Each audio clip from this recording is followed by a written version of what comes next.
Hi, June 21st, 2025. My name is Davey. I wanted to do this for my own posterity, but I'll leave the video open in the event that someone else benefits from it.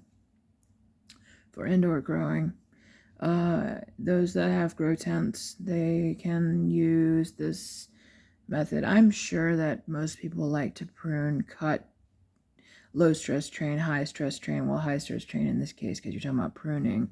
But I would like to find another way, especially given I like to leave town.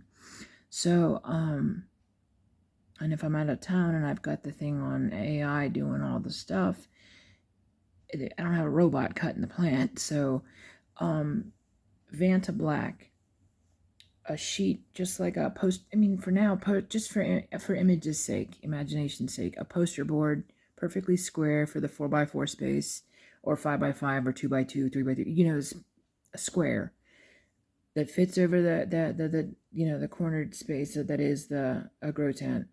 And how would you do that without interfering with the light behind it?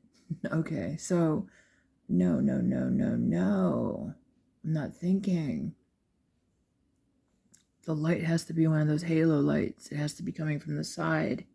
So you gotta have halo coming around the side.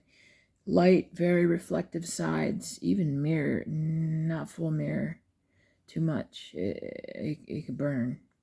So you want reflective, like foil. The shiny side, even, yeah. And then Vanta Black, because it absorbs 99.9% of the electromagnetic spectrum, which is nice because it actually absorbs the light.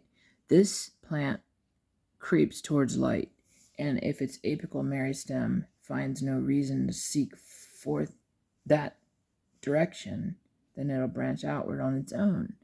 I was thinking that's a pretty good idea. Why not do that? You would be able to, and then you could even take it out to encourage it to switch. Oh, okay, even switch entirely by Vanta blacking the sides.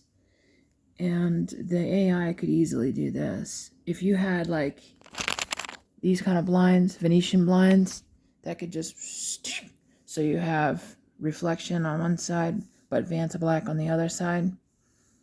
I'm telling you, Vanta black is the right color. The only other one is Musso black. You want it to absorb. As much as the other side reflects, you want the other side to do exactly the opposite.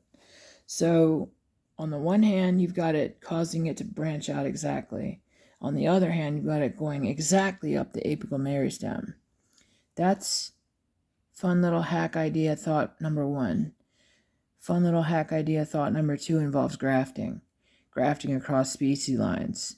The other plant I know of, there's several, but the other main one is Humulus lupulus hops.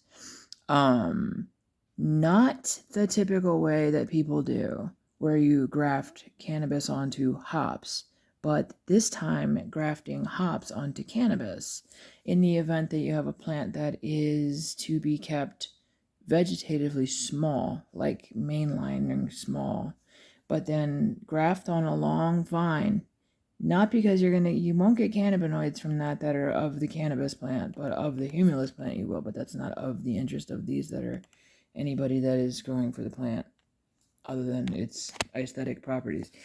This purpose here is strictly to find a way to grow the maximum amount of flower out of the smallest amount of vegetative space. And getting it to absorb the highest amount of ppm, carefree.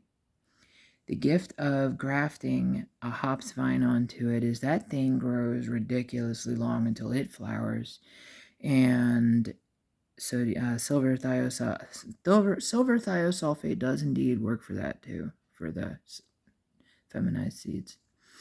What was I going to say on this? Okay, so yeah, getting a vine of that growing off of the plant. I was thinking, what if? This is all what if. I have no proof of this.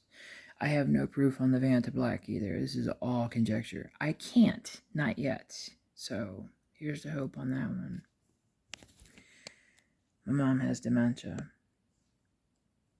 It would be really nice if